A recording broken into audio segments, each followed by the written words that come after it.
요한복음 15장 1절 나는 참 포도나무요 내 아버지는 농부라.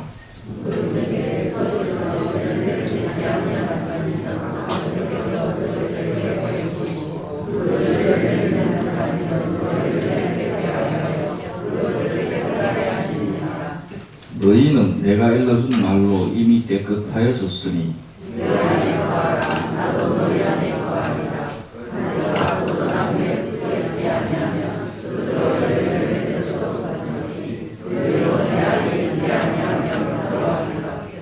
나는 포도나무요 너희는 가지라. 그가 내 안에 내가 그 안에 거하면 사람이 열매를 많이 맺나니 나를 떠나서는 너희가 아무것도 할 수 없습니다.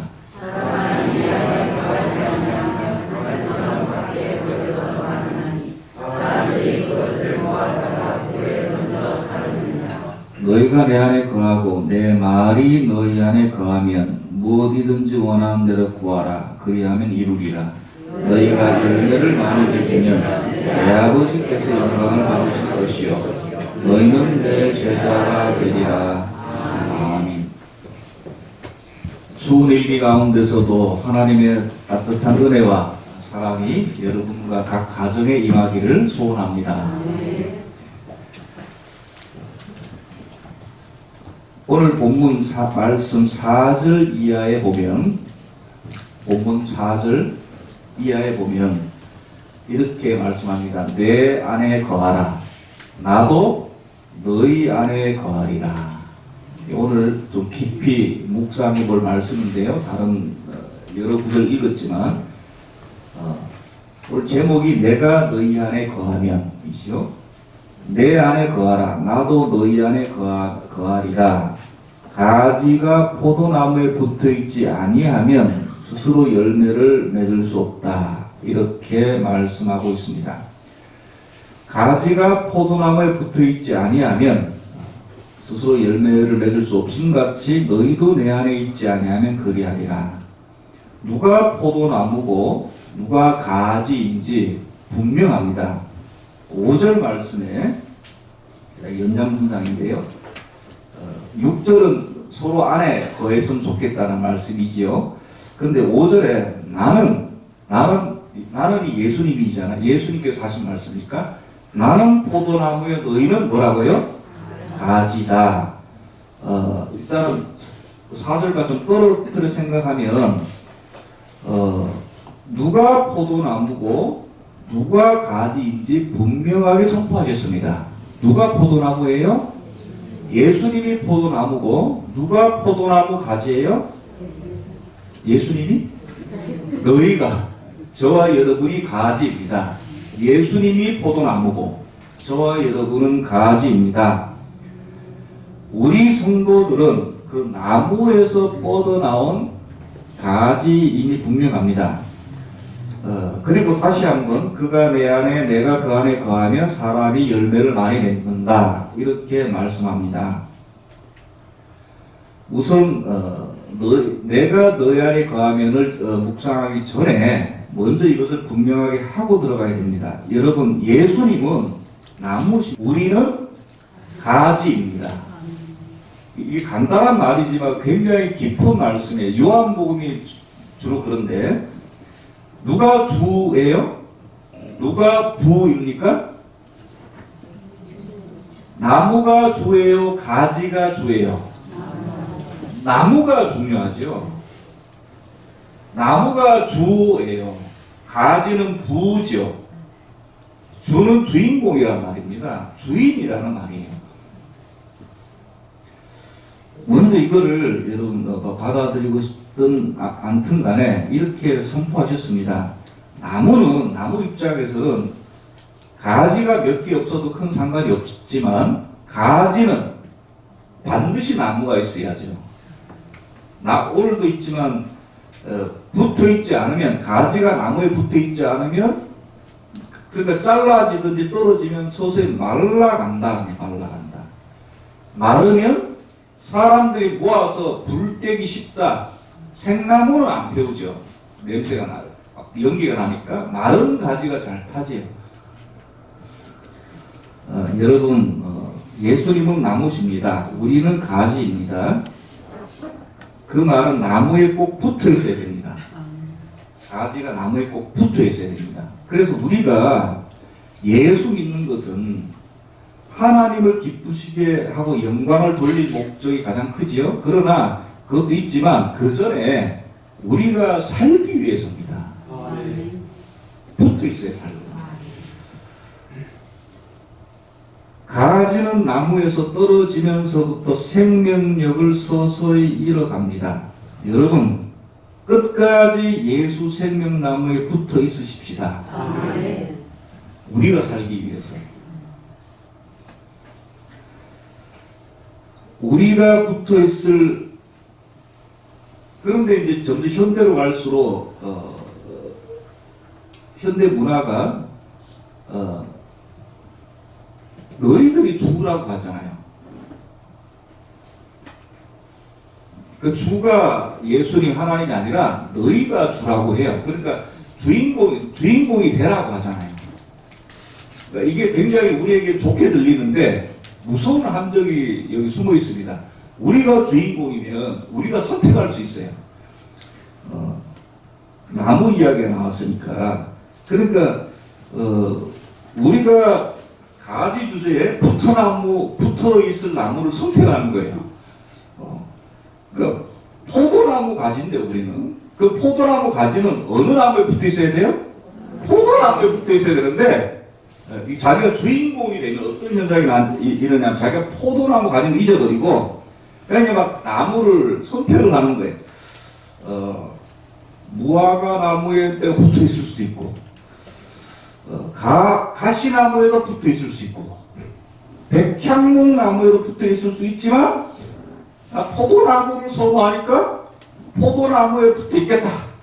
붙어 있어 주겠다. 이럴 수도 없단 말이죠. 근데 지금 현대 문화가 이 짧은 시간에 그걸 다 설명을 할 수는 없지만 너희가 자꾸 주인공이 되라. 그러니까 종교를 선택할 수 있는 자유가 있다는 거죠. 불교도 선택할 수 있고 이슬람교도 선택할 수 있고 천주교도 선택할 수 있지만 기독교를 선택해 주겠다. 이런 분위기죠. 그러니까 이 자유를 억압하는 걸 전부 다 배제시키는 쪽으로 가잖아요. 그러니까 기독교를 믿으라고 전도하는 것도 그거는 개인의 주인공인 개인의 자유를 침해하는 거예요. 전도하는 것도 강하게 되고 자유로운 선택을 막는 게 되고 심지어는 자기 자식들조차 예수 믿어야 돼, 교회 가야 돼, 이것도 못하게 놓고 이런 정말 참 이런 세상이 점점 되어가는 거는 왜 그럴까요? 그 밑에 문화가 내가 주인공이니까요. 종교도 선택하는데 하물며 당연히 취미도 선택하고 자기 생각에 맞고 옳고 주인이니까. 예수님은 5절에 나는 포도나무여 너희는 가지라. 이런 말씀의 핵심은 내가 주인공이라는 거예요. 그리고 내가 주인공이 돼야 된다. 너희들에게 있어서 이 말씀이기도 합니다. 여러분 우리가 주인이 아니에요. 우리 인생 내 인생이지만 내가 주인공이 아니라 예수님이 주인공이십니다. 아멘. 그것이 5절에 그 밑에 기저에 깔린 핵심 의미예요. 주님이 나무, 우리는 가지. 주님이 주인공이 돼야 되는 내 인생에. 그런데 여러분 우리는 죄성이 있잖아요. 원죄가. 죄가 들어오면 어떤 생각이 여러 가지가 있지만 예수님은 믿지만 교회는 다니지만 그러나 내 인생의 주인은 내가 되고 싶은 거예요. 이게 죄성의 본질이 어떻게 보면 당연해 보이는데 그렇지 않다는 거예요. 내 인생을 내가 움직이고 싶다. 이것이 죄의 가장 근본적인 특성입니다. 그러나 예수님은 분명히 선포하죠. 내가 뭐다? 내가 포도나무다. 너희는 가지다. 내가 주인공이라는 거예요. 근데 요 말씀만 있으면 예수님답지 않게 너무 강압적이신 것 같은데, 근데 그 뒤에 말씀이 있잖아요. 너희가 내 안에, 내가 그 안에 거하면 사람이 열매를 많이 내줄 수 있다. 내가 주인공이 되고 너희 인생에 내가 주인공이 되고 네가 주인공이 안 되면 너가 그냥 끌려만 다니는 것 같지? 아니야. 너희 인생이지만 내가 주인공이 되면 너가 열매를 많이 맺는다는 게 성공한다는 거잖아요. 이 세상에서 진정한 성공이. 진정한 성공. 내가 내 인생의 주인공이 되면 내 마음대로 살고 성공을 할 수 있을 줄 알았는데 나중에 다 항복하고 눈물 콧물 흘리면서 돌아온 사람들이 다 하는 말이 그렇잖아요. 내 인생의 주인공이 난 줄 알았는데 예수를 수십 년 믿어도 내 인생의 주인공이 난 줄 알았다는 거예요. 그러니까 주님은, 하나님은, 예수님은 내 인생 성공하는데 도와주는 보조적인 역할인 줄 알았는데 알고 보니까 아니더라고요. 깨지면서 그제야 내 인생의 주인공은 누구셨군요? 주님이셨군요. 아멘. 바로 빨리 깨달으면 깨달을수록 시간 절약 범죄야. 진정한 성공, 많은 열매를 맺는 방법은 주인을 진정한 내 삶의 주인으로 인정하고 그분을 우리 속에 모시는 방법뿐입니다. 아멘. 그것이 예수님은 포도나무요 우리를 가지라는 의미, 가장 기본적이고 중요한 것이죠. 그렇다고 해서 내 삶이 없어지는 게 아니라니까요. 오히려 더 풍성해집니다. 오히려 내 자유가 내 인생의 주인 내가 아니라 다른 사람이 되면 자유가 없어진 줄 알았더니 진리가 너희를 자유케 하리라. 참 자유를 느끼는 거예요. 포도는 어디서 열립니까, 여러분? 나무에서 열려요? 가지에서 열려요? 가지에서 열리잖아요. 사실은 나무 때문에 열리는 건데도 가지한테 열려요. 우리가 막 성공한, 내가 잘나서 그런 것 알지만 사실은 양분하고 물이 다 뿌리와 나무에서 오잖아요. 농부에서 오지 않습니까? 이 농부는 하나님이 농부세요. 그러나 그 열매는 누가 거둬요? 가지가 거둬요. 간단한 비유인데 깊은 의미가 있다고 생각합니다. 요거를 좀 기저에 깔고 요걸 생각해본 말씀은 좀 이 본문이 몇 절 안 되지만 여기 너무 많은 메시지가 있어서 다 생각해 볼 수는 없고 4절 말씀을 좀 중심으로 해서 너희가 내 안에 내가 너희 안에 단순히 그냥 영적인 말씀인가 그냥 대충은 무슨 말인지 알겠잖아요. 우리가 예수님 안에, 예수님이 우리 안에 있으면 무슨 말인가? 이렇게만 되면 열매를 많이 맺을 거라고 약속해 주셨고 7절에는 심지어는 무엇이든지 이루어지리라 이렇게까지 말씀하셨습니다. 특히 오늘은 우리가 주님 안에는 좀 차치하고요. 이것도 뭐 많은 말을 할 수 있으니까 오늘 주제는 주님이 우리 속에 안에 계신다는 건 무슨 의미인가? 주님께서 우리 속에 계신다는 것. 이 부분만 좀 집중해서 생각해 보도록 하겠습니다. 그러니까 주님이, 우리는, 우리가 주님 안에 계시는 개념은 그래도 있는데, 주님이 우리 안에 계신가? 우리가 믿는다는 말인가? 아니, 주님을 사랑해서 주님이 성령, 우리 예수님 믿으면 성령께서 내주하시잖아요. 그러면 우리가 예수님 믿어지는데, 그거를 말하는 건가? 이렇게 생각할 수 있는데, 이것도 간단하지만 굉장히 좀 깊습니다, 의미가. 실제로 우리 성찬식을 할 때도 우리가 그 떡을 떼고 또 성찬식 하니까 마음이 아프네요. 코로나 때문에 성찬식을 벌써 3년 동안 못하고 있는데 올해는 어떻게 하든지 한번 성찬식, 세례와 성찬을 살려야 되는데 하여간에 우리가 떡을 떼고 잔과 포도주를 나눌 때 우리는 영적 인재설을 믿습니다. 그러니까 천주교는 화채설이라고 해서 그 자체가 예수님의 피와 살입니다. 그러니까 거기는 부스러기 하나라도 떨어지면 안 돼요. 그래서 천주교는 완전히 이렇게 막 압착해가지고 동그란 거를 혀 내밀면 고기가 신부하고 이렇게 혀 안에다 이렇게 얹잖아요. 그게 딱딱해서 압축시킨 거거든요. 부스러기라도 떨어지지 말라고. 거기는 예수님의 몸이거든요. 포도주도 한 방울도 흘리면 안 돼요. 남는 거는 다 다 드시잖아요, 그 신부가. 버리면 안 되거든. 예수님의 피니까.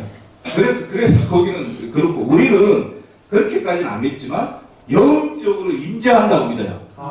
그러니까 떡을 나누고 잔을 나눌 그 순간에 영적으로 임재하신다. 그래서 예수님이 우리 안에 계신다는 게 영적으로 임재하시는 건가? 이거 쉽게 생각할 수 있는데 그렇지 않다는 거예요. 여러분 오늘 말씀을 잘 들으시고 예수님께서 우리 안에만 거하시면 열매도 많이 맺고 무엇이든 할 수 있다 하시니까 2023년도 승리하시기 바랍니다. 첫째로 예수님께서 우리 안에 있다는 말의 첫째 의미는 예수님의 피가 우리 속에 흐른다는 뜻입니다.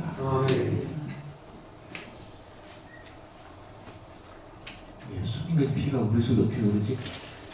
우선 예수 그리스도의 피는 우리 모든 죄, 원죄를 사하는 속죄 능력이 있습니다.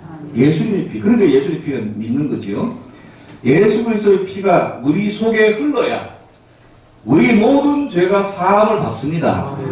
그래서 기독교에 있어서 피는 굉장히 중요한 의미를 가지고 있어요. 어떻게 우리 속에 예수님의 피가 흐를 수 있을까? 어떻게 수혈을 받습니까?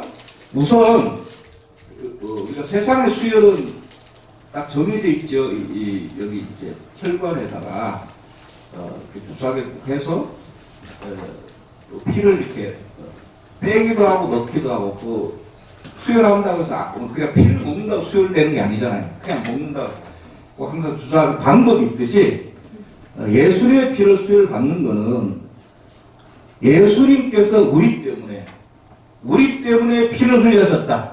이것을 철저히 인정하고 받아들이면 됩니다. 예수 그리스도의 피를 수혈 받는 거예요. 그런데 이 계획이 있잖아요. 2000년 전에 예수님께서 2000년 전에 채찍 맞으시면서 피 흘리시고 가시관을 쓰시고 십자가에 박히신 손과 발에서 흘러내린 그 피가 내 죄 때문에 흘리셨구나.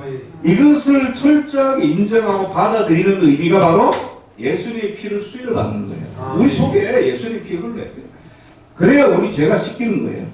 근데 여러분 21세기 현대인이 들으면 미신적인 이야기라고 해요. 치부되기 십상이죠. 실제로 초대교회 때 거기는 이제 헬라인들이 그때는 세계 제국 그때 헬라인들이 지식인들이잖아요. 지금 그리스고 거기는 이제 항상 새로 철학자들을 의논하고 그런 사람이 이 기독교를 봤을 때 피를 수혈을 받아 굉장히 이상하게 생각했습니다. 처음에는. 그래서 기독교를 굉장히 터부시했고 실제로 옛날에 그 책을 보면 기독교가 처음에 많이 확산이 안 되는 이유 중에 하나가 피를 나눈다고 하니까 성찬식 할 때 피를 나눈다고 하니까 기독교가 애들을 잡아가지고 피를 흘려서 피를 받아 먹는다. 아니 문헌에 보면 정말 그 오해를 받았어요. 피를 중요하게 생각하니까 그 성찬식 때 예수 그리스도의 피를 나누니까 말만 조금 소문만 좀 잘못 슬쩍 내면 그래서 처음에 굉장히 박해를 많이 받은 이유 중에 하나가 이거예요. 피 문제인데 피. 오해를 받았음에도 불구하고 피의 교리를 내세웠던 가장 중요한 이유가 피가 바로 기독교 교리의 핵심이기 때문입니다. 여러분 먼저 히브리서 9장 22절 한번 보실까요? 앞을 보셔도 되고요. 찾으셔도 되고 히브리서 9장 22절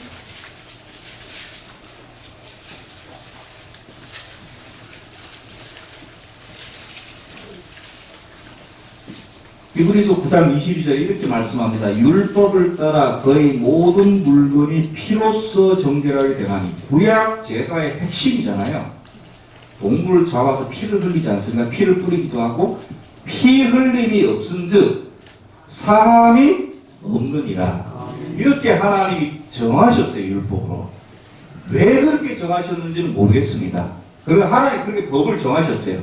반드시 피를 흘려야 피를 흘린다는 것은 피를 흘리는 동물이 죽는다는 말이잖아요. 대가를 치러야 죄가 씻겨지도록 그렇게 정하셨어요. 그게 구약의 제사의 핵심이란 말이에요.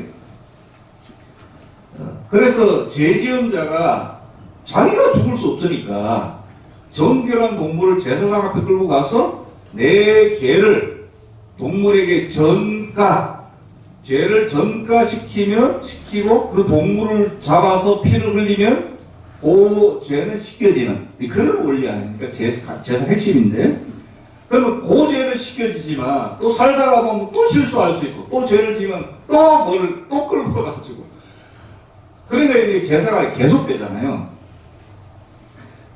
그래서 방금 히브리서 9장 20절에도 피 흘림이 없은즉 사함이 없어요. 그럼 이거는 그냥 구약 시대니까 구약에서 끝나냐? 아니라는 거예요. 이게 구약의 원리든 신약의 성경의 원리는 같아요. 형태만 달라졌지 기본 원리는 똑같습니다. 그래서 왜 꼭 피를 흘려야 됩니까? 다른 방법은 없으니까. 현대인의 입맛에는 뭐가 맞냐면, 죄를 지었으면, 잘못을 지었으면 감옥 속에 갇혀 있든지, 그러니까 자유를 얻어받든지, 아니면 봉사를 하든지, 아니면 선행을 해서 죄를 깎아내는 이 방법이 현대인에도 맞아요. 그런데 기독교는 구약이든 신약이든 이 원리예요. 뭐가 돼야? 피가 흘려져야 죄가 씻겨지는 이 원리이기 때문에, 그래서 왜 이렇게 제사를 먼저 이야기하셨냐면 바로 이것이 예수 그리스도의 피와 상관이 있기 때문이에요. 예수 그리스도의 피가 아니면 도무지 죄가 씻겨지지 않기 때문이에요. 그만큼 여러분 죄가 강력하다는 것이에요. 봉사로도 안 되는 거예요. 선행으로도 안 되는 겁니다. 교회 출석으로도 안 돼요. 교회라고 했습니다. 교회 출석으로도 안 돼요. 선행으로도 안 되고 봉사로는 더 안 됩니다. 뭐로만 돼요? 우리가 아무리 노력하고 간구해도 안 됩니다. 뭐로만 됩니까? 예수 그리스도의 피로만 죄가 씻겨집니다. 아멘. 그래서 하나님께서 예수님을 피를 흘리셔가지고, 그 예수님의 피는 당연히 동물 피하고는 다르잖아요. 그러니까 그 전, 그 후 모든 인류의 죄를 단번에 없애는 능력이 예수 그리스도의 피 속에 있잖아요. 그래서 우리가 피를 중요하게 생각하는데, 그럼 그 예수님의 피를 수혈을 받으면 우리 죄가 씻겨지는 거예요. 그 원죄가 잘려지는 거죠. 그래서 회개하고 구원받는 거 아니겠습니까? 죄 문제가 먼저 해결돼야. 그래서 여러분, 이 수혈 받는 거는 바로 이거죠. 예수님이 우리 때문에, 인류 때문에, 더 나아가서는 나 때문에 피를 흘리셨구나. 이걸 철저하게 깨닫고, 그 피가 나를 죄 속에서 나를 구해냈구나. 이것을 철저하게 믿고 받아들인 겁니다. 그것이. 그 예수 그리스도의 피를 수혈받는 거죠. 여러분, 우리가 구원받는 것은 바로 예수 그리스도의 보혈로서만 가능합니다. 그러기 때문에 교회에 나오는 것이죠. 교회에 나오기 때문에 저절로 씻겨지는 것이 아니라, 교회 아무리 나와도 10년, 20년 믿어도 예수님의 보혈이 안 믿겨지거나 인정하지 못하면 아직도 안 되는 거예요. 그래서 여러분, 우리 속에 있어야 될 것이, 오늘 다른 것도 여러 가지가 있지만 그 중에 이 가장 중요합니다. 예수님이 우리 속에 거하신다는 의미가 뭔가? 많은 의미가 있는데 그 중에 하나가 예수님의 보혈의 피. 안 깨우실 거예요. 예수님의 보혈 가지고 그러면 좀 주무셔도 돼요. 상관없습니다. 갈라디아서, 그래서 여러분 보세요. 원래는 피가 달랐잖아요. 근데 예수님의 피가 들어옴으로써 하나님의 자녀가 됐잖아요. 이거를 내가 낳은 자녀가 아니라 이걸 무슨 자녀라고 해요? 갈라디아서 4장 6절 7절 한번 보실까요? 갈라디아서 4장 6절 7절. 앞에 보시면 찾으셔도 되겠습니다. 갈라디아서 4장 6절 7절에 보면 이렇게 말씀합니다. 너희가 아들임으로, 이제 아들이 됐어요. 그러니까 예수 그리스도 보혈의 피를 믿고 믿으면 그 피를 보시고 아들로 삼아 주시잖아요. 그냥 구원만 해주시는 것이 아니라 구세주, 구원만 해주셔도 감사한데, 구원만 해주시는 것이 아니라 당연히 피를 믿으면 우리 신분이 바뀌는데 아들로 바뀌어져요. 이게 너희가 갈라디아 4장 6절 너희가 아들이므로 하나님이 그 아들의 영 이게 그겁니다. 피가 예수 그리스도의 피가 우리 내가 너희 안에 거한다는 첫 번째 이거예요. 그 아들의 영이 우리 속에 들어오면 우리 마음 가운데 보내서 아빠 아버지라 부르게 아빠 아버지는 맞는데 이게 너무 그전 성경은 아바 아버지라 했는데 이게 사실 아빠 아버지가 맞아요. 그 히브리어로 아바 아버지인데 하나님을 또 아빠 이러니까 너무 언어에 충실한 해석이에요. 그냥 아바 아버지에도 히브리어로 아빠가 아바거든요. 아바 아버지. 아바 아버지 좀 아빠 아버지가 좀 하여간에 우리가 그 피로 말미암아 죄가 씻겨질 뿐만 아니라 신분이 바뀌어가지고 하나님을 이제 여러분 아빠라고 하십시오. 성경 말씀이니까 아빠는 좀 너무 좀 그렇다. 아버지, 하나님 아버지라고 그러잖아요. 우리가 기도할 때 그게 가능해졌다는 거예요. 그 다음에 7절 그러므로 내가 이후로는 종이 아니요 아들이니 아들이면 하나님을 말미암아 유업을 받을 자니라. 그 이 아들이 원래는 부모하고 피가 달랐잖아요. 근데 예수는 믿음으로 말미암아 수혈 받아서 피가 같아졌으니 이거를 무슨 아들이라고 하죠? 입양된 그 양자, 이걸 좀 고급스럽게 말하면 양자됨이라고 합니다. 그러니까 우리가 처음에는 죄의 아들이었다가 예수님 믿음으로 바뀌어가지고 하나님이 우리를 입양하신 거예요. 그 어덥션이라고 해서 입양됨이라는, 우리는 이제 양자됨이라고 해요. 양자. 원래는 하나님의 아들이 아니었어요. 근데 법적으로 입양은 이제 법적으로 아들이 되는 거 아닙니까? 그러니까 이제 피가 예수님의 피로 수혈 받았다는 뜻이. 우리가 저는 B형이 지금 B형이 아니라 이제 뭐가 돼요? J형이라는 거예요. 지저스 J형. 그러니까 우리 전부 다 형제라고 하고 자매라고 하잖아요. 이 혈액형이 바뀌었기 때문에 통일됐어요. 그래서 여러분 요한복음에 내가 너희 안에 거한다 첫 번째 의미가 보혈 피가 피를 믿는다는 의미다. 철저하게 믿는다는 의미다. 네, 그래야 우리 죄가 씻겨지고 신분이 바뀌어지니까 양자가 됐다. 이런 의미고, 두 번째 다시 한번 요한복음으로 돌아가겠습니다. 여러분 이제 경험 있으니까 벌 줄쳐 놓으셨죠? 요한복음 벌써 덮으셨습니까? 요한복음 15장에 보면 7절에 예수님이 우리 속에 거하신다는 것도 어떤 의미, 아까 그 양자의 영이 임한다는 뜻이고, 두 번째는 말씀으로 거하신다는 뜻이다. 예수님이 우리 속에 거하신다는 여러 의미 중에 하나가 말씀으로 거하신다.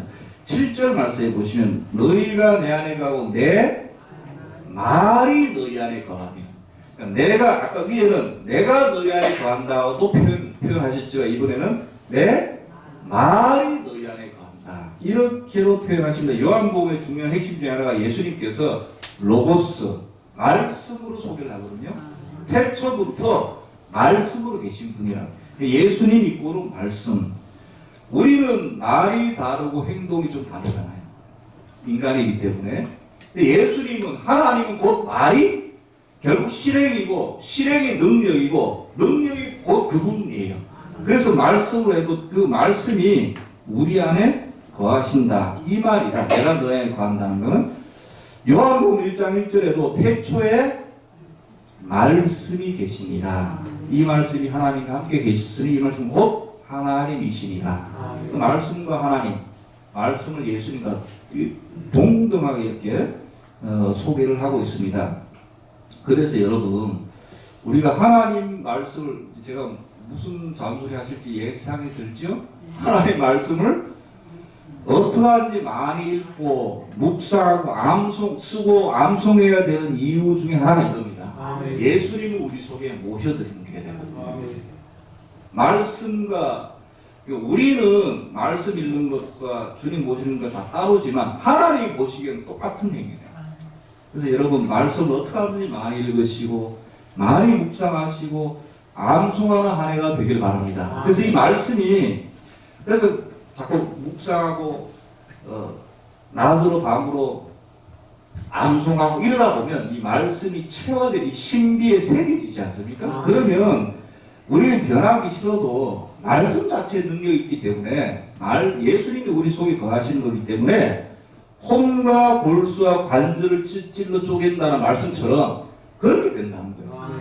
우리의 혼과 골수와 관절을 찔러 쪼개집니다. 말씀의 능력이 있기 때문에. 그럼 당연히 변화가 되죠. 변화하기 싫어도 변해진다. 그 말씀이 결국 내 속에 새겨진 그 말씀이 나를 변화시키는 원동력이 된다. 아멘. 예수님께서 사탄의 시험을 물리치시면서 하신 말씀이 뭡니까? 사람이 떡으로만이라고 하시나요? 떡도 인정하세요. 그렇지만 떡으로만 살 것이 아니요 하나님의 입으로 나오는 모든 말씀으로 살 것이니라 라고 하신 이유도 바로 이것이죠. 그래서 여러분 말씀의 능력이 있습니다.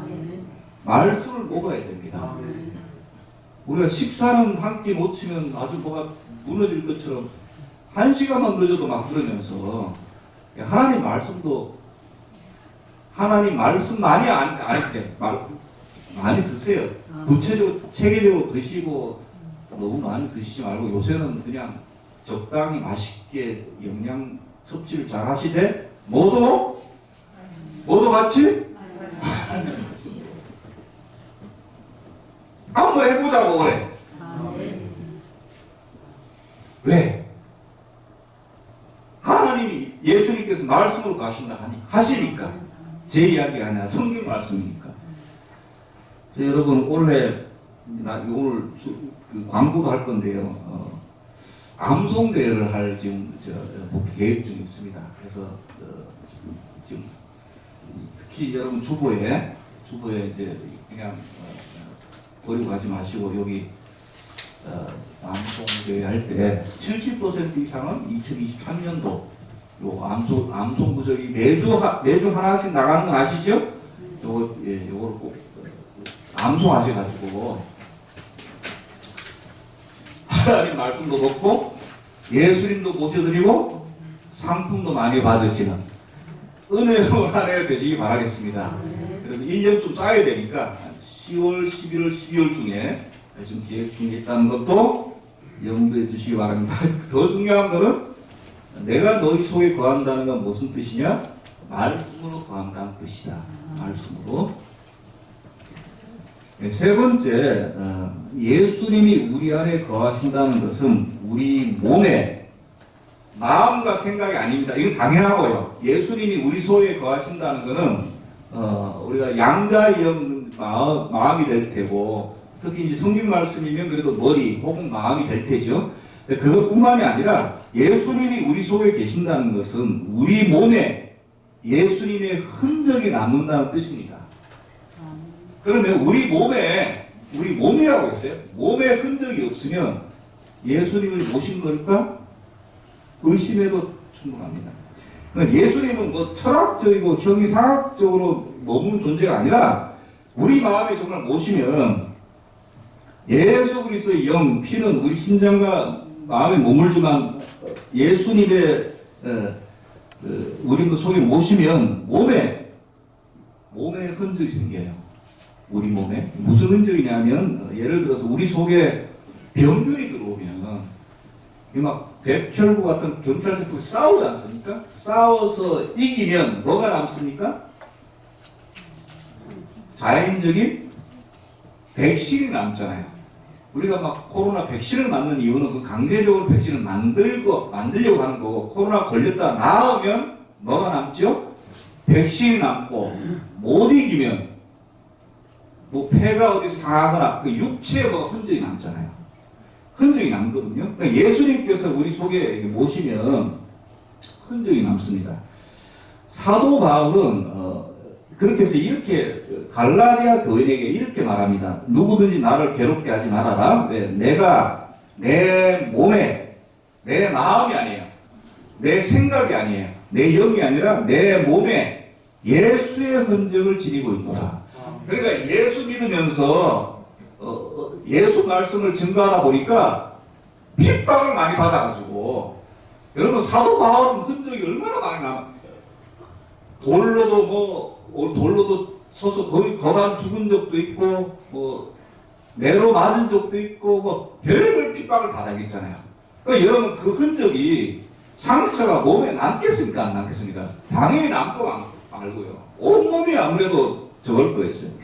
사도 바울은 예수 그리스도 복음을 위하여 온갖 핍박, 고문, 위협을 다 당했습니다. 당연히 몸에 흔적이 남죠.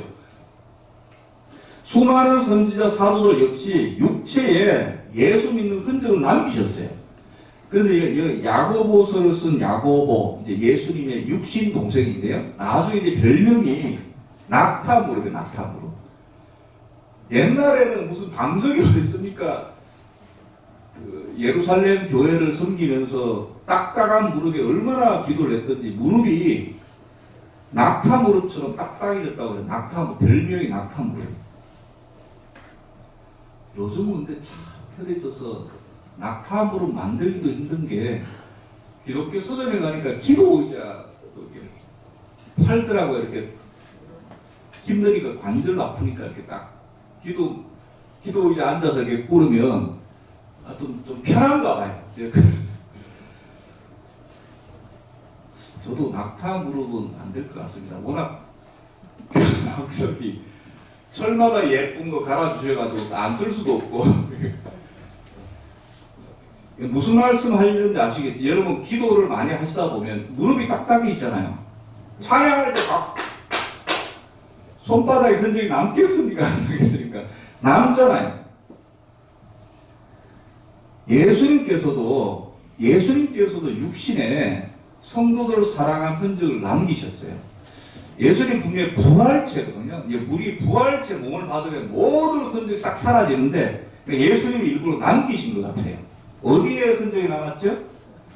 손, 발, 못 박힌 곳에 이렇게 박힌 흔적이 남아 일부러 남기신 것 같아요. 내가 너희를 사랑한 흔적이다 이거죠. 그것처럼 우리도 예수님 사랑하고 모시면 흔적이 남습니다. 우리 몸에. 마음은 당연하고.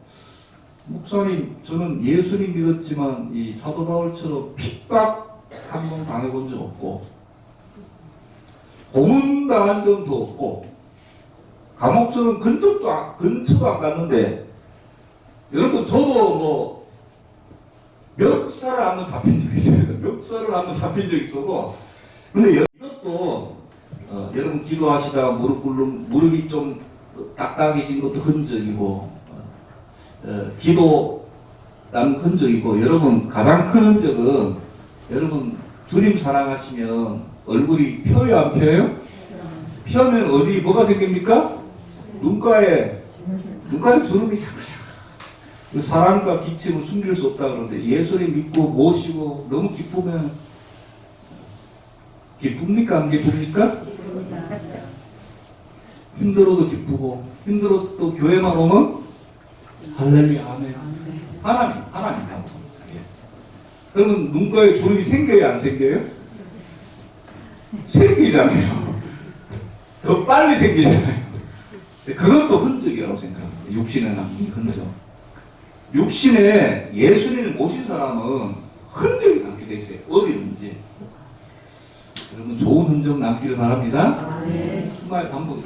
눈가에 주름은 괜찮아요. 눈가에 요새 뭐 주름 안 생기게 하려고 억지로 근원하지 마시고.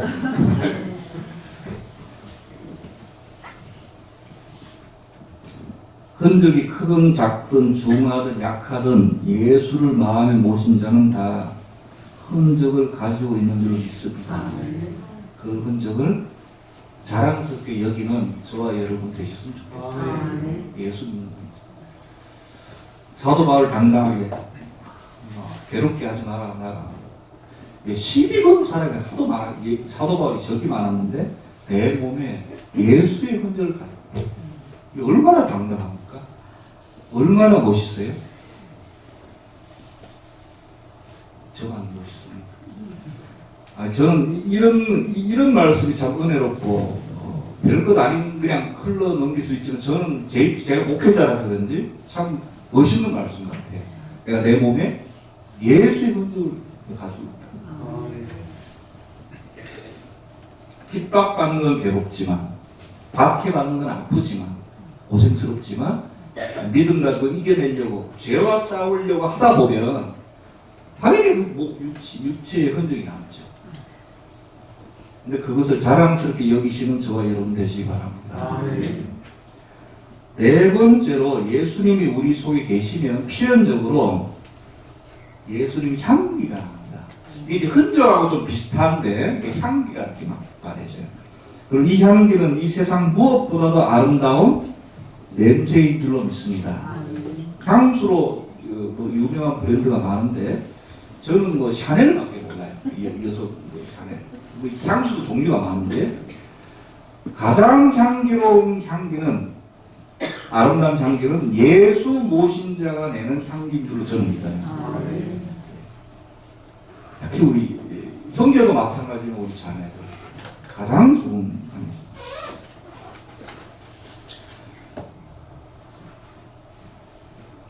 사기꾼에게는 사기꾼 냄새가 나고 인간적인 사람에게는 인간적인 냄새가 나죠. 우리에게는 예수의 냄새, 예수님을 모셨다면 예수의 향기가 나야 됩니다.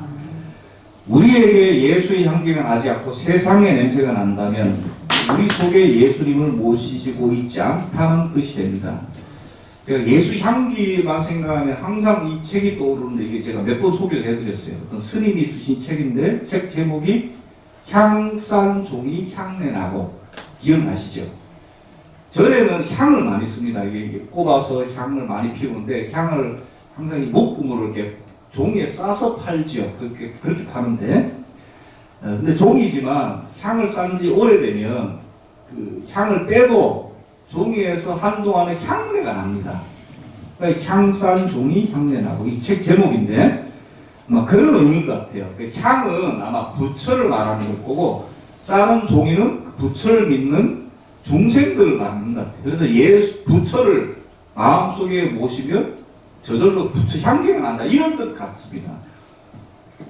저는 부처는 아니지만 다르지만 이 말 자체는 동의를 합니다. 우리 마음속에 예수님을 모시면 예수 향기가 나야 된다고 생각해요.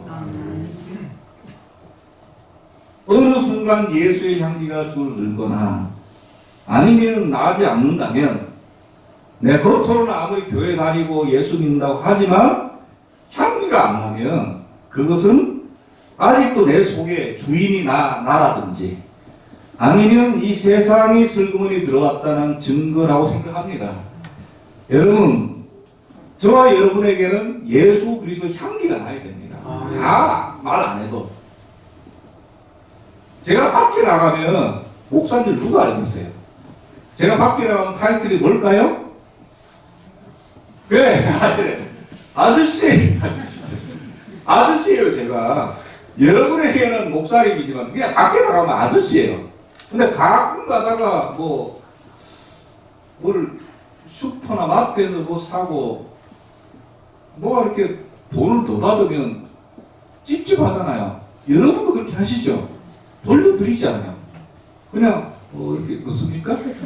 돌려드리잖아요. 그러면 네 번에 한 번 물어요. 목사님이시냐고. 그러면 남자니까 그렇겠죠. 기분이 나쁘지 않아요. 좋아요. 뭐가 이렇게 나도 모르는 뭐가 이렇게 조금 좀 나가봐요. 그래 여러분 목회자가 그러면 목회자가 타이틀만 높여서 목회자는 뭐 하겠어요? 향기가 좀 나야 되잖아요.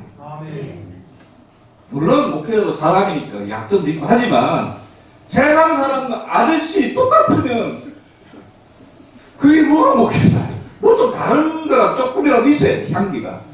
여러분도 마찬가지입니다. 성도로서 향기가 없어지면 다음에 세상에 버려서 밟힐 뿐이라 예수님께서 그러셨잖아요. 이게 말라져가지고 가지가 사람들이 모아서 불태운 데 쓰인다고요.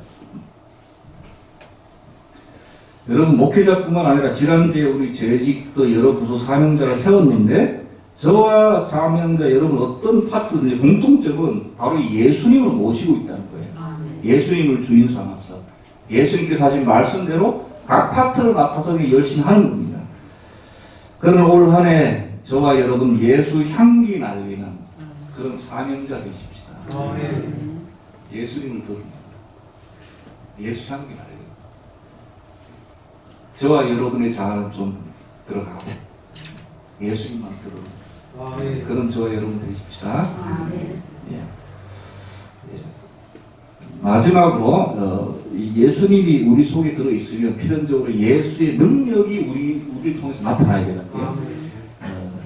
이게 이제 열매겠지요. 예수님께서는 이 세상 공생기간 수많은 기사를 행하셨는데 그 중에 마태복음 23장에 보면 온 갈릴리에 두루 다니사 그들의 회당에서 가르치시며 천국 복음을 전파하시며 모든 약한 것을 고치시니 가르치거나 전파하거나 고치거나 이게 예수 그리스도의 능력이거든요. 근데 우리 예수님처럼 모든 면을 할 수는 없지만 그래서 우리가 예수님을 모셨다면 가르치거나 전파하거나 고치는 것도 여러 개 있겠죠. 뭐 사람을 위로하는 마음을 고친다거나 얼마든지 우리가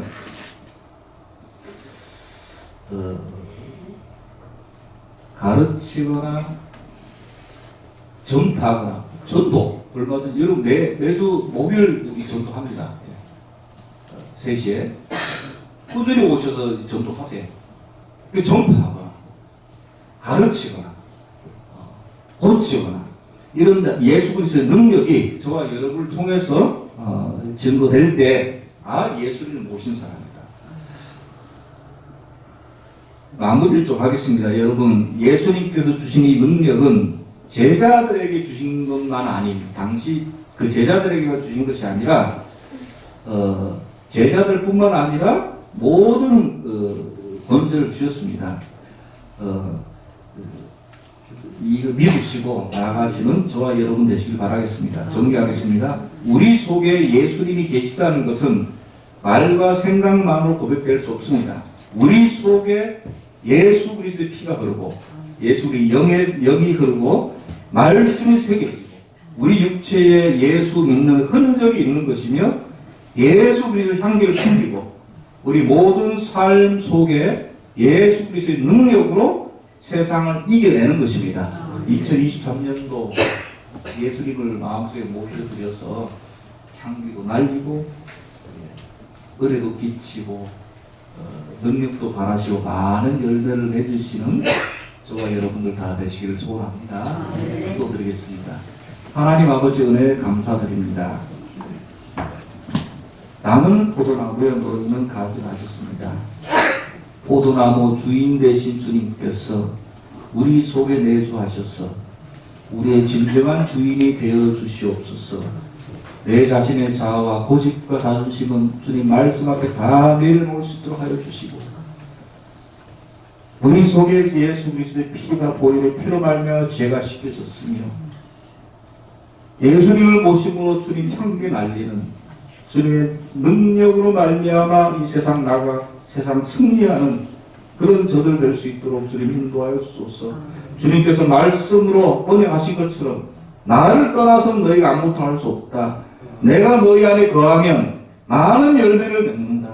내가 너희 안에 거하면 너희가 뭐든지 할 수 있다. 너희가 내 제자가 될 것이다. 언약하신 말씀대로 저희들 올 한 해 주님의 제자 되어 참 제자 되어 승리하는 저들 다 될 수 있도록 주님 인도하여 주시옵소서.